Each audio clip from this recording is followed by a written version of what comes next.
What's up, everybody? Welcome back to KTSW chat number 5 on the JTM. And we have a very special guest. We have a packed house with Connor, Amanda, Deshaun, and Josh, a full packed house for this episode, as well as John Walsh, new head coach of the San Marcos Rattler football, as well as the new athletic director for the entire San Marcos district. So, Coach Walsh, thank you so much for coming on, and we're so excited to have you.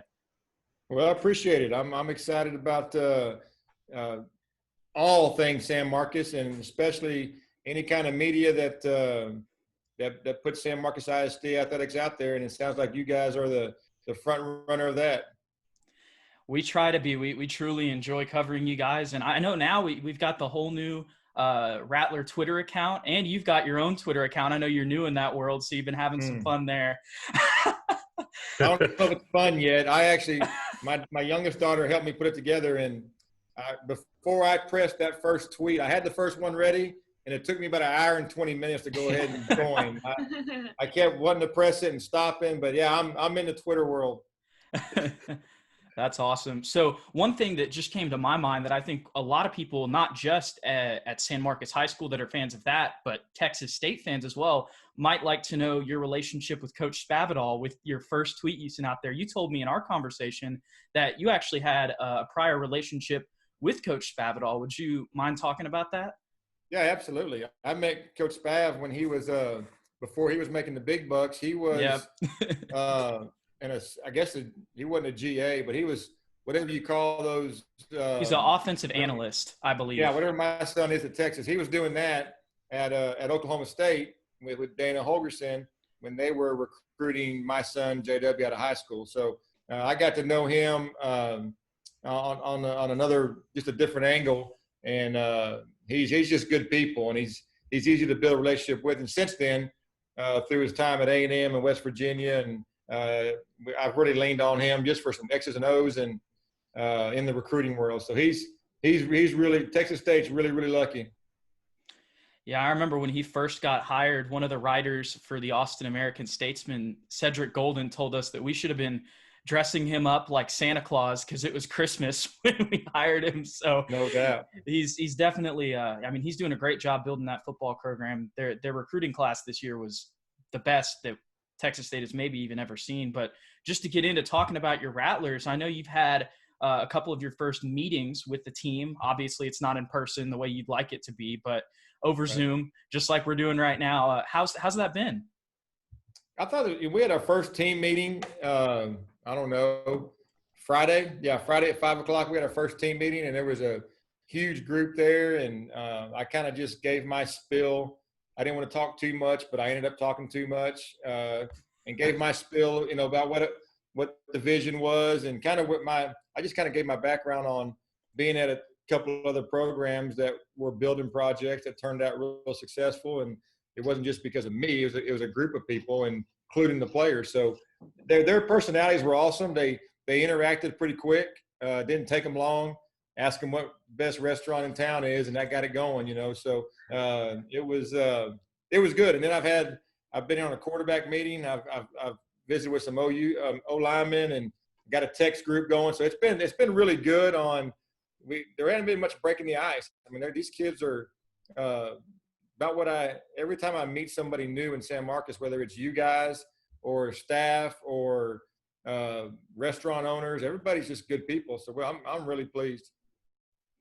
Yeah, for sure, Coach. I mean, that's one of the things that I think I realized whenever I went to Texas State is there really is like already a community in place here. And I think San Marcos High School is one of the best ways where if you go out to some of those games, I remember at the basketball games, I mean, there would be former players there, not even just parents and alumni, but just people in San Marcos would go to the games just to watch it because it's a high school basketball game as well as the football game. So that's one of the things that I really fell in love with when I started covering San Marcos High School, and that was the community. But with that being said, I guess we'll open it up to everybody. I know all these guys have a bunch of questions for you as well. Let me champion that first, because what I've noticed, Jude, is they like the coaches on staff, people in town, everybody comes back to San Marcos. Usually you're wanting to get out and leave and never come home and go, but everybody I think I have 3 guys on staff that actually went to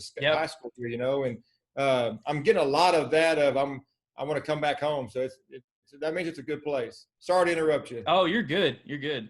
But yeah, like I said, you guys, if anybody wants to go first, y'all can go ahead and shoot. Love how all of us just start looking at each other to figure out who's going to go. Who is it? What I want to ask is, what was kind of like the deciding point, like, of you saying, okay, I want to go to San Marcos, like, it's time to make that move, let's do it? That's a really good question, because when I was ready for a change, I resigned before COVID-19 quarantine is in place. So I was like in transition, fixing to go on spring break, and was just going to take my time. And I didn't want to find a one-horse town. I'm from a little town outside of West Texas in Abilene, Merkel. And my first coaching job was in Brownwood, a one-horse town. So that was my next move, was go build something where, like we're talking about, it's 1 high school, 2 middle schools, 7 elementaries, and everybody's a Rattler. But then COVID hit, and it hit hard, and then school business stopped. No one was moving. Everybody was just glad they were at a house, being safe and being healthy. So I really thought, man, I think I might just be in the business world. I may not be coaching this year, that I may be, and I actually had a few things lined up and just wait for that next December and January and jump on something then. But San Marcos came open. We love the area. My wife did, and we've come to the river, several times over the years. And you drive through San Antonio, you drive through here. Everything seems nice. And then I started diving into it. So I saw the facilities. I drove down before I even talked to anybody, and it just, everything just kept saying, check this place out. And then I started meeting, when I applied, started talking to administration, meeting Mr. Cardona, meeting Mrs. Presley, the principal, and everything just said, come on, man, come on. And here I am.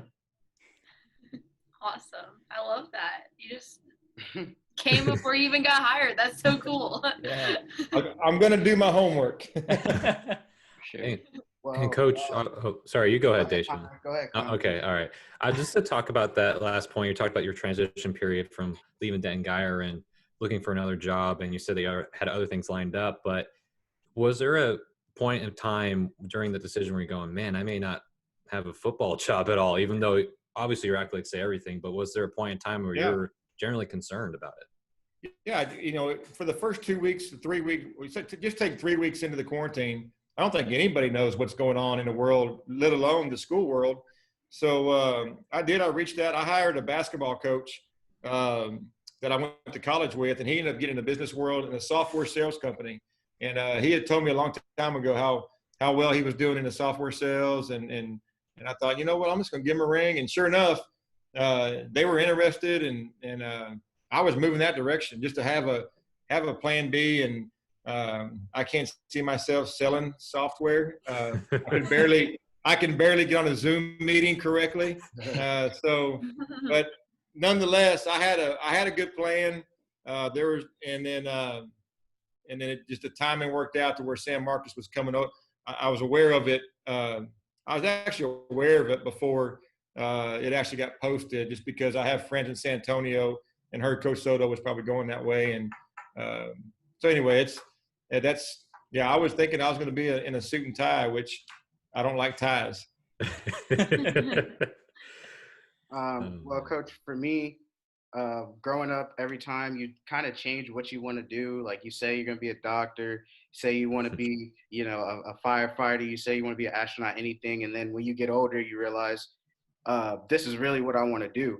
So at what moment did you decide, I want to be a head coach, or I want to be a football coach and lead young men and college athletes eventually to, successful paths? Yeah, I covered that with the staff, the head coaches here and the assistants here when I was introducing myself. I was an Air Force brat, so I moved all over the world. I was born in New Jersey. I lived in Delaware. I lived in Spain for 4 years. I lived in Florida. And then when I was a 6th or 7th grader, I lived in Australia. And then my dad decided, all those cool places I lived, my dad decided to retire in Abilene, Texas, West Texas. So we settled in there, and then I went to that little school where I played football, basketball, baseball, track, and I love sports. And then through that small town feel, I just built great relationships, not just with the coaches, but with players. And I realized naturally I was a people person. And I think being an Air Force brat and having to move every 4 years, you had to leave your friends, meet new friends, I think that kind of got to the core of me of able to build relationships, and through sports I loved. And then when I went to go play college football, I wasn't good enough. I wasn't as good as my son to go play D1. I played D3 ball in Abilene McMurray, and that head coach, he did it right. He was a good person. I loved playing for him, and he kind of put the nail in the coffin for me that this is what I'm going to do.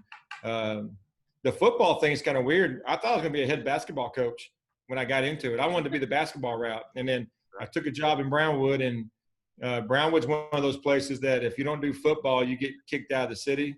And so I just fell in love with football, and this is where my path took me.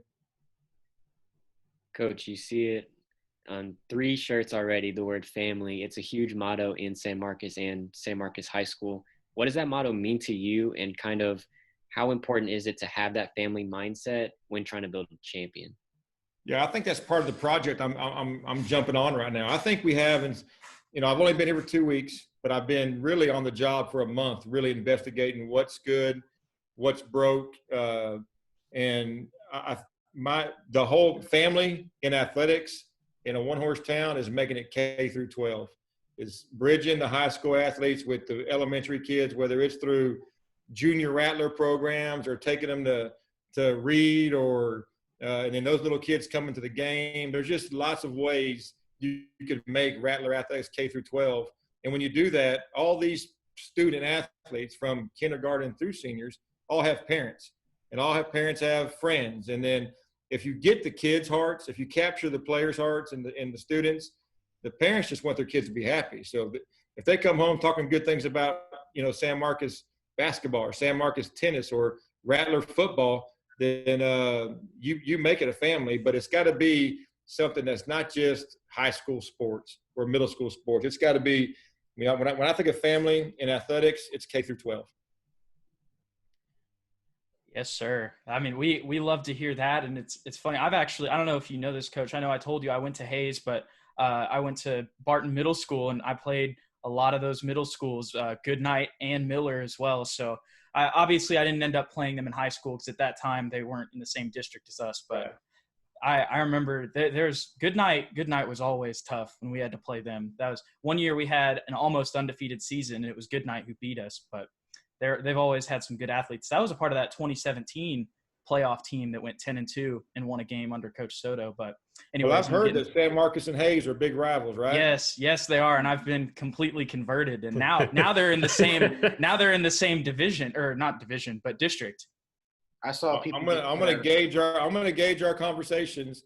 Everything's pretty happy now, but as we start getting better and Hayes gets closer, if your tone changes, I'm gonna think a little bit different of you. Yeah. Well, hey, a funny story. The first game that I ever broadcasted last year, because that was the first time I had been doing play-by-play for the Rattlers. The first home game was against Hayes. So my first game ever was at my old high school. It was pretty funny. But anyways, one thing that I can say, just to tell you that I'm in the right place, y'all's press box is definitely better than Hayes's. And I know that you said that you'd done an interview in the press box. I believe it was the one with Drew King from the Daily Record. I got to ask you, what do you think of that? Because I remember the first time I walked in there, as well as Josh, and we were just like, holy moly. Yeah, it's, I was blessed where I was. We had a nice stadium too with a nice press box. And I've coached in a lot of nice stadiums, but there's something about, their Rattler Stadium reminds me of a Lido Stadium. It's just, you can tell you're not just at a football stadium, you're at the San Marcos Rattler football stadium. It was well put together, well designed. There's no doubt it's big, it's extravagant, it's kind of all. But what I like about it is the way it's put together. There's no doubt whose stadium you're walking into, and it's a great home field advantage. And Coach, I know you talked about Brownwood, and that was your first coaching job. And I know in a previous interview you talked about it taught you how to build up a football team. Can you go back and talk about what were some of those important things that you learned at Brownwood that helped you build kind of a school like Denton Geyer? Yeah, and I'll backtrack 1 year before that. I did spend 1 year in Merkel, my hometown, and I was a middle school coach. And I'm telling you, I learned a lot then too about. I didn't know I was learning it then, but I remember being a 7th grade football coach and basketball coach and track coach, and the high school coaches, and I bless their hearts. I hope they don't listen to this, but they do. They kind of scarred me a little bit because they never interacted with us. You know, I felt like I was a first year coach. I was on my own down there. You know, no one really telling me, you know, what to do or giving me direction or, anyway, I just felt like it was two different schools. So when I went to Brownwood, I worked for a guy named W.T. Stapler hired us. And then Steve Freeman, who's one of my best friends right now, took over the last 8 years I was there. And he taught me this K through 12 mentality. He taught me that, you know, it starts in the middle schools. It starts in elementary schools. You can't just get kids as a freshman and say, all right, they're good. That's a good running back. We're going to be good. That's not how it works. You got to be to be a championship program. It's got to be relationship based. Again, I go back to capturing their hearts, and I think I know a lot of football. I can do X's and O's. I think I'm pretty good at that, but I'm much better at building relationships. And I learned that as a young coach under Steve Freeman in Brownwood, and just being a good communicator, having a great work ethic, being smart about your work. But the biggest thing was working and building relationships with the younger kids. And just to put it to another next level, I go to Geyer, and it's a brand new school. Okay. So we're opening, and all they gave me that first year was freshmen in our schools, and they didn't make us play varsity. And then the next year it was varsity and freshmen and sophomores. And then we were thrown to the wolves in 5A, and we got hammered. There's no seniors and juniors. So we went 0-10, never had a chance. But the whole time I was in those middle schools building. Our coaching staff was in those middle schools building, while everybody else was worried about kicking our tails on Friday night. We were just working that middle school. And then when the kids became juniors, we still went 1-9, but we were in ball games. And then when we finally became seniors, those 7th graders, which my son was a 7th grader when I first got there, he was a sophomore. And then we kind of had it all built up from the 7th grade up. And then next thing you know, we were in the semis title game. So it is where it's at. I told everybody here, man, we're going to be at Miller and Goodnight. Teachers and faculty and kids are going to see us a lot, and they're going to get tired of seeing us. They won't get tired. They're going to like it. But they're going to see us a lot, because I truly believe if you can make it right down there, it makes your life up here at the high school a lot much easier. Coach, obviously you want to be successful everywhere you go, but what are some of the goals for this team? Obviously, you turned the 0-10 team around, and now you're getting a 1-9 team. They went 1-9 the last 2 seasons, but for us, like, we've been covering them. That's not what they work like. Like, their work ethic is much better. So how do you expect to come in here and try to turn this team around like you did your last year? Yeah, so, you know, we're going to do it differently. And there's going to be lots of ins and outs of the program that how we train is going to be different, how we talk, the offense we run, but none of that stuff matters because you mentioned this next year's team. How do we turn it around? The only way you turn it around fast, and I'm reading a book, it's called The Speed of Trust, and it's a great book. Y'all all need to get it. You can Amazon it for $10, but it is a captivating book because it relates to business world. It relates to the school world. It'll relate to the journalism world, but it is it's about the speed of trust. So however fast, you know, people want to take a leap of faith and believe in the vision that we have coming in, and they're trusting fast, then the process will be faster to get good results. If the average person doesn't want to trust, it's human for us to be like, I read about you, Coach Walsh, but, you know, show me how you're a winner. Show me, you know. And those who don't want to take a leap of faith and trust, those are the average people, and we'll have average results until they decide to be special or different. And so it's all about everybody I talked to for the first time. the players, the administration, the parents. I said, man, you just got to trust us. If the more people that trust us, this formula works. If you're not trusting, then you're taxing us, and I'm having to do things that are not getting us to those positive results. So the quick answer to your question is I got to get everybody trusting us.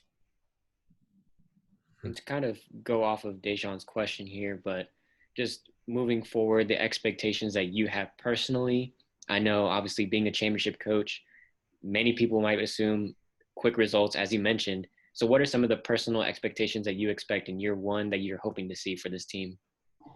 Yeah, that's, so expectations versus when I'm daydreaming, so, you can have realistic expectations. But then I daydream about, man, boy, if we can get this thing going fast, so that's a tough question just because if how I answered the last question is not in place, then the expectations are really, it's going to take a while, San Marcos, but, I think the staff that's in place, the staff I was able to bring, I'm really excited about the different personalities and the talents in that staff. And I think the kids are eager. So I have not been in the playoffs in a long, long time. And I don't plan on not being in the playoffs in 2020 either. Yes, sir. And it's funny that you mentioned your staff, because that was one of the things that I wanted to ask you about, even though I don't know how much you can talk about it. But I heard on the interview that you did on 104.9 with Jeff Howe and Craig Way that you did bring some of your Denton staff with you to fill 2 of the spots of the 3 spots y'all have open. I don't know how much you can talk about them, but whatever you can say, could you tell us about what those 2 people bring?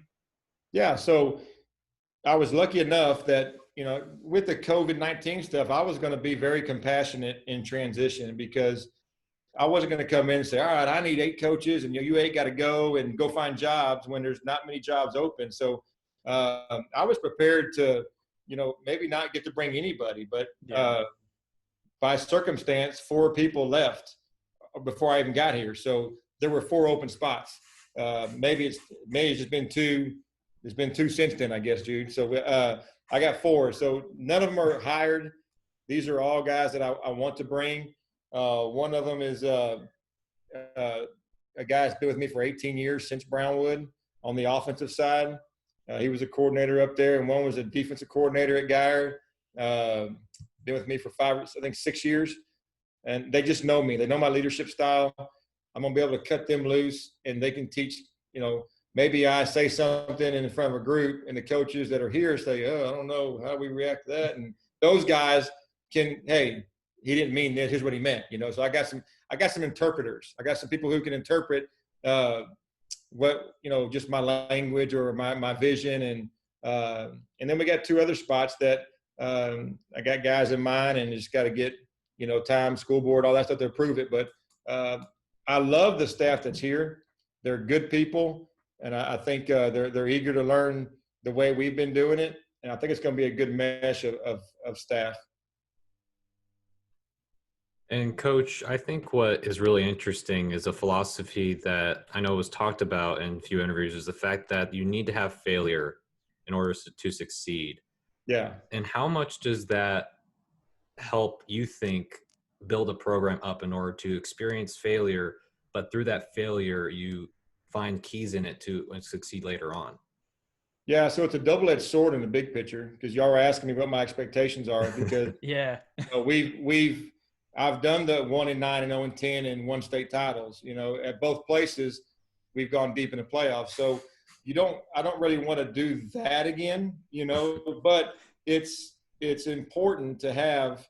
I always, when I raised my son JW as a quarterback, I would put him in. Some dads protect their babies and don't want them to fail in front of people. Oh my gosh, my son just threw that interception. No, I wanted to put him in situations where he failed. So he knew how. So either he knew how to handle it or he didn't know how to handle it. And I'll talk about my daughter. And my family's a great illustration of this. And my daughter, who's in Arkansas, is phenomenal. She makes more money and knows how to. She's just great. But she's a great athlete too. But she couldn't play at the collegiate level and I tell her this all the time. She won't mind me saying this out loud because she's such a carer. She cares about people, and if she would hit it out in volleyball, she was so worried about what everybody thought, and she just couldn't get it out of her. So she didn't like failure and didn't handle failure like my son did maybe. Now my son, I brag on my daughter for making money in college. I don't give her no money. JW needed money all the time, so I'll take my middle daughter any day.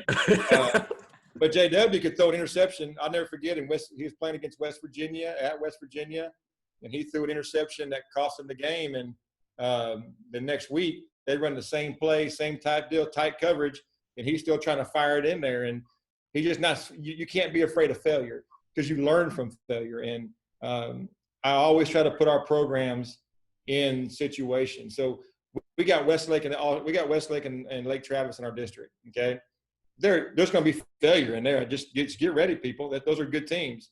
In Denton, I always scheduled Allen, Cedar Hill, DeSoto. I wanted to play people that had 18 Division I players because I wanted our kids to taste maybe losing or maybe figuring out we're losing and get out of it. Because when you get in the playoffs, you don't get a second chance. You better have that failure in your mouth and how to handle it before you get there. Yes, sir. So I don't mean to hog the questions here, but I had a couple things just the way that you're saying this. So one thing that I don't know if you know about this, but one thing Coach Soto would always tell us last year, and he would tell the kids I saw at practice, one of the team's mottos was you never lose, you just learn. And right. So I think that's something that with your philosophy, these kids have already been taught a similar idea and have that in their mind.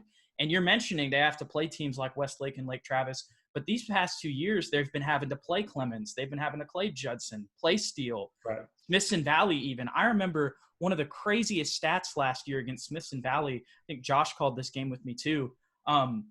Against other than they had faced 3 teams. They had placed Clemens, Judson, and then Midland Lee. And at the time, whenever we called those games, all those 3 teams were undefeated. But every other team that Smithson Valley had played that year had outscored their opponents 240 something to 46.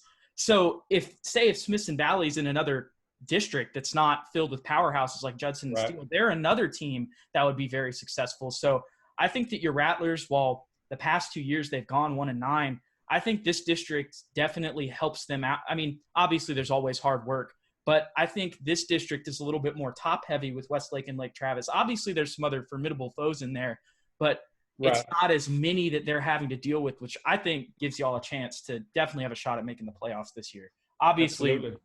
We don't, there's a lot of things that could go into it, but I think a really telling stat, and I'm not trying to just crap on them, but Hayes has gone 8-2 the past 2 years, but whenever they play a Westlake or a Lake Travis or Judson in the first round, they've got blown out. So I think right. that tells a lot about, obviously I'm not trying to talk negative about any of the other kids in the district, but just I think that gives You're doing a fine job of it. That's why I was laughing so much about Jude. It doesn't sound good. I feel dang. I don't think the Westlake kids are gonna get their hearts broken. No. No. I was talking more about the Aikens and Bowie and all of them, but anyways. Oh yeah, Bowie blew my high school out of the water first round of playoffs. But anyways, just wanted to mention that about how you're talking about building, and being learning from failure. And I think that's something that has already been in place, which will help your program. Good. What are your plans with everything with coronavirus and stuff? What are you planning on doing with the kids, practice, all of that stuff? Yeah. So that's been consuming my time from dark to dark. So June 8th in a week and a half, we're allowed, they can return to campus and we can start summer conditioning drills with them. And we spent all day today just figuring out, when sophomores are parking here, juniors are parking here. So we just try to keep that social distance and where they enter the building, where they so we're just taking every precaution we can. They're bringing their own water bottles. We're not going to provide water. You're going to bring your water bottle. You put your name on it. We're going to buy tons of cones and little spots so we can, so that we can actually tell them where to stand right now. Now, I think a lot of this will change by August, but as far as 2 weeks from now, we're buying the thermal thermostat, temperature, what do you call them? Thermostats? Not thermostats, thermometers. We're going to buy thermometers, and we're going to try to wave it through, and make sure they don't have fever. And man, we've been disinfecting everything. You name it, we're talking about it. We're going overboard these first month, and then hopefully come football season, the world's a little bit more relaxed because the numbers are going down in the world, and we can be a little bit more normal. But it's going to be different all through the fall, and we're going to have to take precautions. But those are the things we're even talking about where they park. We don't want 5 cars pulling in right together and 15 kids walking right next to each other, So we're trying to be real attention to detail on it. And if there's going to be a breakout in Texas high school football, we don't want it to be in San Marcos. Anybody else got anything right now? Because I got some. Of course you do. I mean, he's the host, so. And he's the talker, so. Already. Yeah, so I don't know if I mentioned this to you. I mentioned it to you, Coach, that the reporter for the team is my girlfriend. That's her. So she. Gotcha. Yep. So that's why she's a little more sassier than the rest of them. Or you. Yes, sir. But want to talk about your quarterback room. I know you said you had some meetings with them. Obviously, I know it's going to be a battle throughout the summer and the fall. But I know one player that a lot of us are excited about, especially with what he did with the freshman team this year, and also being an athlete, starting as a freshman on the basketball team, Isaiah De Leon, and just that quarterback room overall. Just what's your impression there? Because I know that's one thing that with guys like Eli Stowers that you've wanted to build at Denton Guyer. How excited are you for this new quarterback room? Yeah, it was I enjoyed it a lot because there was a lot of kids in it. Sometimes you get in a quarterback meeting, there's going to be 2 guys there because some are afraid of competition, some don't want the spotlight. But we had a senior there named Noah Stubblefield. Yes, sir. We had Isaiah there, who you mentioned is going to be a sophomore. We had some guys that have played, like a kid named Malik Gordon, who I think is a slot receiver, safety, corner, who's actually seen quarterback, and he was in there. Canon Webb, I think he can do he can do a little bit of everything. So you can't have enough in that room, and that room's got to be right for your football team to be successful. So yeah, we're really excited about because our offense is very quarterback driven. And that meeting, I actually kind of talked about all the quarterbacks that we've coached over the years. And it's a crazy stat. I've been very fortunate, but I also think we've been doing something right.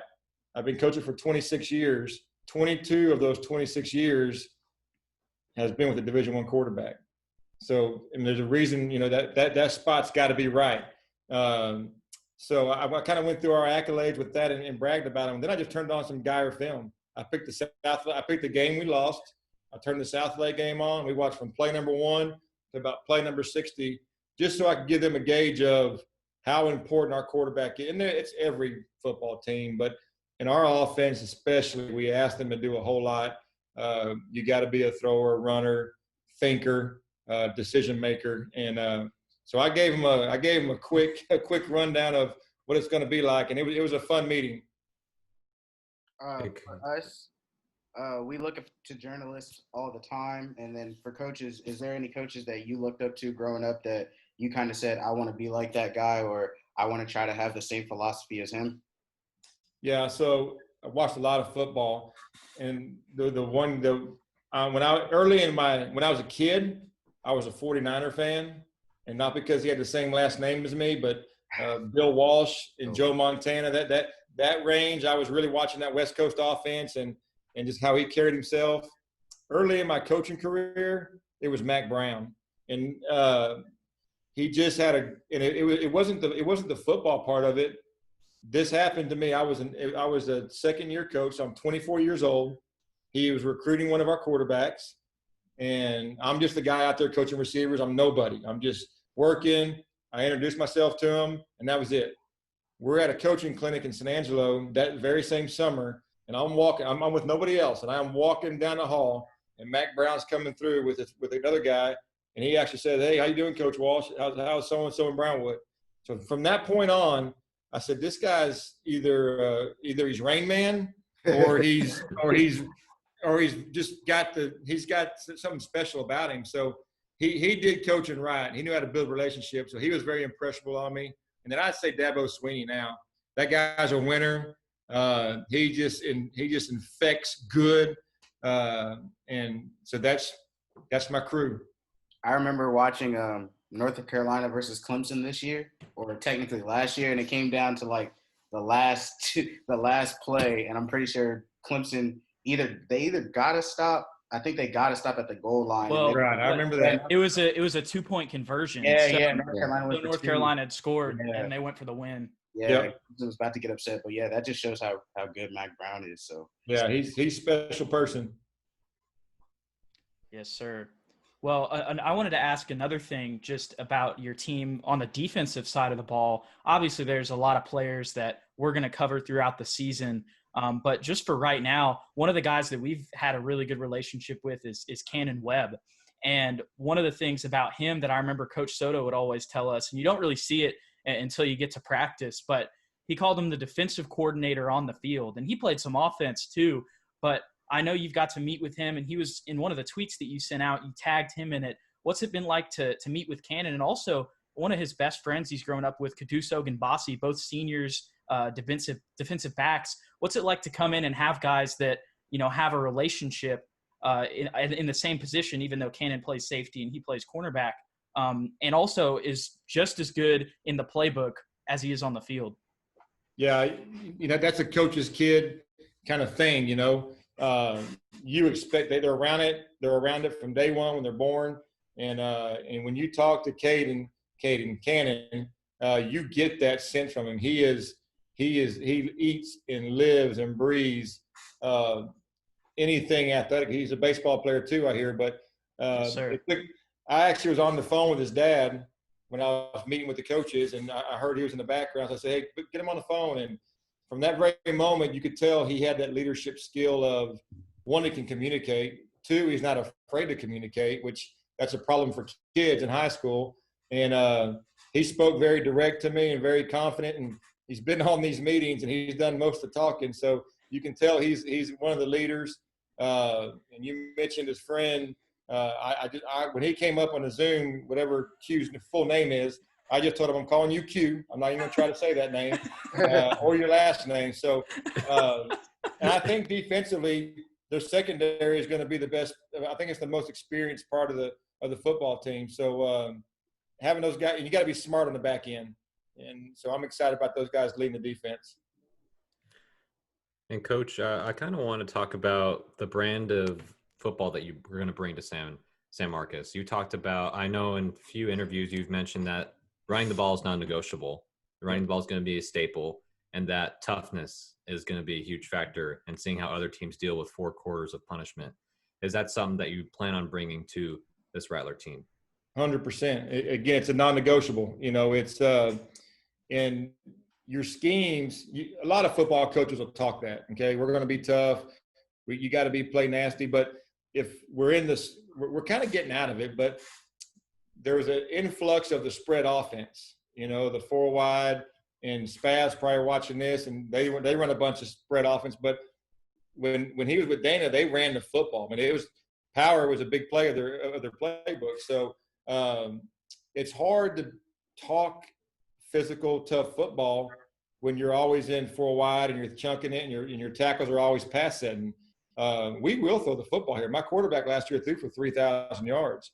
JW threw for 3,500 yards. So I can go on, but we're going to run the football, but we're going to do it out of different sets. Our schemes will match our mentality, meaning we're going to put tight ends in your face. There's going to be backs coming to block. You're going to be in 2 backs. And we're going to do it over and over for 4 quarters. And you're going to get me all fired up here. When I start talking about our brand of football, it hits me right in the heart, and my blood starts boiling.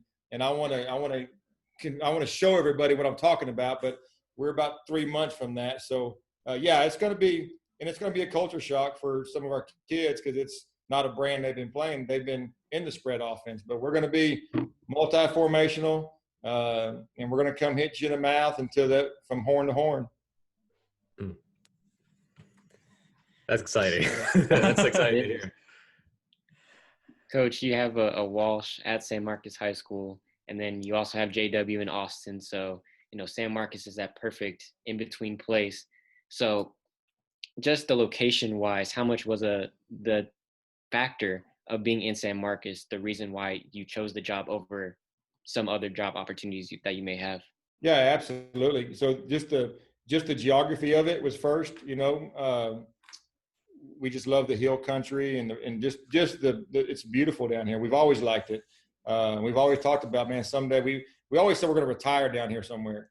Now I'm far from retirement. But and in having JW just 25 minutes away, or 30 minutes away at the university, makes it that much more timely, I guess you could say, So now we're excited.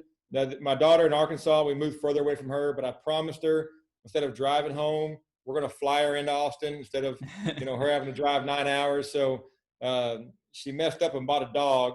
So I don't know what to do with the dog yet. I'm not flying the dog down. She's got to find someone to take care of the dog. Well, Coach, you've mentioned your son JW a bunch on here. I'm sure this is something you've already thought about with, him being an offensive analyst at Texas. We know how big of a mind Tom Herman is whenever it comes to college offenses and just offense in general. Is JW, is that somebody that you'll at some point, if he has time, come and talk to your quarterback room or just your team as a whole?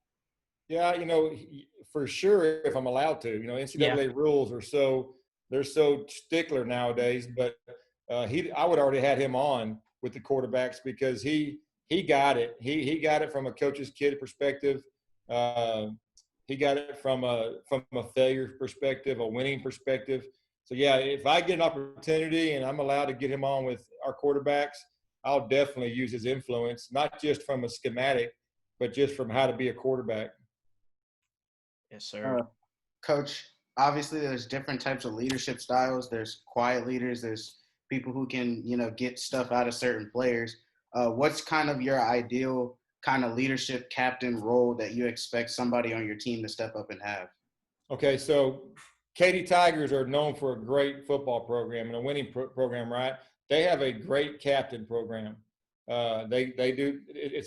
There's criteria. Everybody knows it's coming. They vote them on, and it works. And Katy wins. So when I say this, I'm not downgrading the captain system, but I do not believe in the captain system. And the reason why is there's the 5 of y'all. So say our team voted the 5 of y'all for captains. So every time we have a decision, you 5 are standing up, and you're the ones talking, and everybody else is sitting there quiet. Well, I think you cap your leadership, in my opinion. I want everybody to have an opportunity to lead. Gerard Hurd, who played at Texas, when he was a sophomore, he was going to be our quarterback. I wanted him to be a leader. I didn't want everybody to vote on 5 other guys, and my quarterback's sitting back there like, all right, I'm just a follower. And it's just my belief. There are great captain systems out there, but man, I'm gonna open this place. I'm gonna leave responsibility laying around everywhere, and whoever grabs it and gobbles it, they'll become leaders. The ones that don't want to grab it, they'll stay the followers. But I think when you do it that way, you look up, you end up with about 19 captains on your football team. And I'd say that's more beneficial than 5. No question. Just going back to Canon a little bit, I have to ask you about this. When you heard his voice for the first time, could you believe that he was like, 17, 18 years old? I remember the first time I listened to his audio interview, I was like, are you sure this isn't a coach? Like, yeah, he definitely had a little low tone to him. There was no question. Oh, geez. Well, does anybody else have any questions before we wrap this thing up? I'll have one. Coach, I think you're a man of trust and personality and the character of the individual. That means a lot to you as a coach, and I'm sure as a person as well. When you talk about football players and a team, if you could sum up in one word, what are you looking for your players and an organization as a whole? One word would be passionate. I mean, I think passion covers a lot of things. It means you love what you do. And I think if you're passionate, you're going to work hard at what you do. And if you're passionate, there's going to be a lot of trying you every day. So it's important to you. So I think passionate. Yes, sir. Well, I know I said I was going to wrap things up, but of course, with me, usually I always end up thinking of one more thing. So we've talked a lot of football on here, but you're also the athletic director for San Marcos ISD, right? I know we've talked with Coach Pinchback on the show before, and I mean, we've built a great relationship with him, and we love what he's doing there. And the basketball team's definitely on the up. They've got a lot of talented players. I'm sure you'll be out at some of those games watching. But other than basketball aside, just the whole athletic program as a whole, how excited are you for that? And what are you most looking forward to in regards to all of your athletic programs?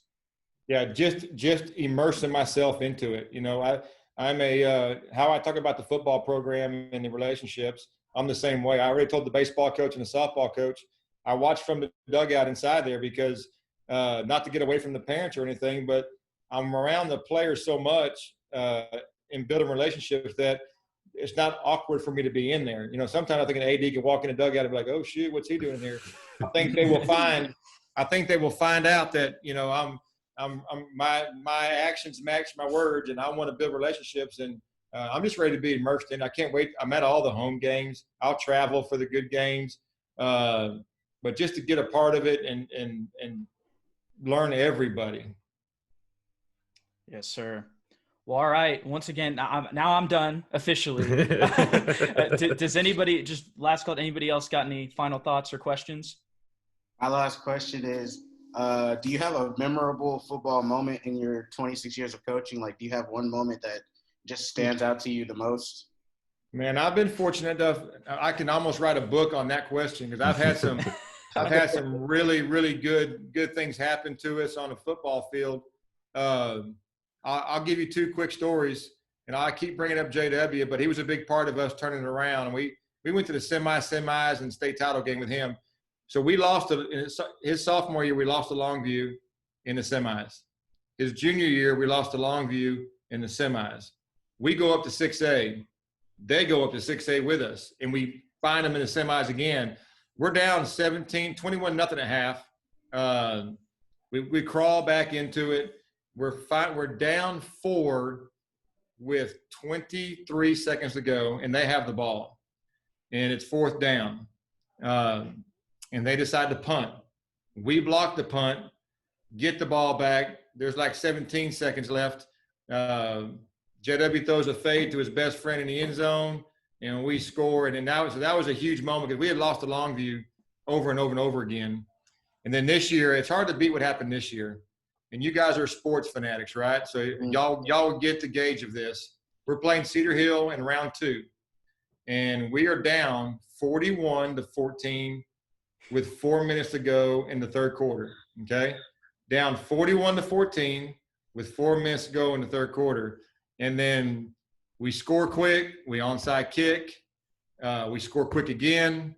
We onside kick and don't get it. We stop them.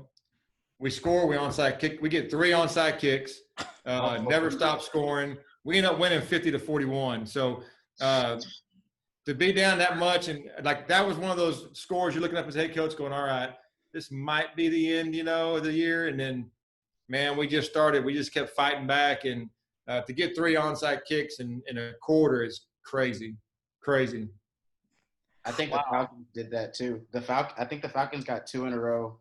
They did. Yeah, last year they got 2 in a row in a game. That was crazy. So I think 3 in a row was insane. It was nuts. 3, yeah. Well, and it's funny you mentioned that because you're talking about trust, right? I mean, to get 3 onside kicks, there's got to be a lot of trust in your team. So that shows on the field, and definitely with your philosophy as well. So once again, any last calls for like the 3rd time? Yeah. All this football talk, I'm just excited for some Friday night football. Yes, sir. Me too. Me too. Any type of sport at this point. Yeah. That's true. That's true. Okay, actually, I know I said I'm going to end it off, but with the NBA potentially coming back, who's your favorite NBA team, Coach? I kind of swing back and forth, but Don't say the Spurs. don't say who. Don't say the Spurs. He said, Don't say the Spurs. I've always if I had one that was consistent, it would have been San Antonio. But I'm kind of a magnet for greatness. So, you know, I'm the guy that jumped on the Joe Montana. I jumped on the Tom Brady wagon, the Jordan Bulls. And I just think LeBron's got greatness about him, and I was pulling for him with the Lakers, man. I don't know. Yeah. You can call me a bandwagon guy, but I just like greatness and watching it and pulling for it. Yes, sir. Yeah. Wait, so what's your NFL team? I was going to ask that I'm question. a Cowboy guy. Speaking of not greatness, I'm a Cowboy guy. Hey, at least you admit it. Yeah. Amanda and Connor are both Eagles fans, so that's why they have the look on their face. Well, my dad was an Eagle fan too, so I had to put up with his chatter all the time. Put up. Oh, geez. Oh, Well, boy. all right, everybody. Coach Walsh, thank you so much for coming on and sitting down and talking with us. And obviously, we haven't met each other. I'm sure we'll all in person get to talk and meet, and that'll be this was a ton of fun, but I'm sure that'll be even better than this. So thank you so much for coming on. And any last message to the people of San Marcos that might be listening? Well, first, just good to meet all y'all. I've met Jude a couple times, so good to meet all of y'all. And then, if this is out there, and I'm just looking forward, like you just said, to meet the city of San Marcos. I'm getting to meet people on Zoom, and then I'm getting to meet people at a restaurant. But I'm ready for the world to be right and to start building relationships and getting Rattler Athletics K through 12, like we said we're going to. Yes, sir. All righty. Thank you so much, everybody. Thank you, Coach Walsh. Thank you, Connor. Thank you, Deshaun. Thank you, Josh. Thank you, Amanda. Thank you, everybody. This has been KTSW Chat number 5, and we'll catch you guys next time.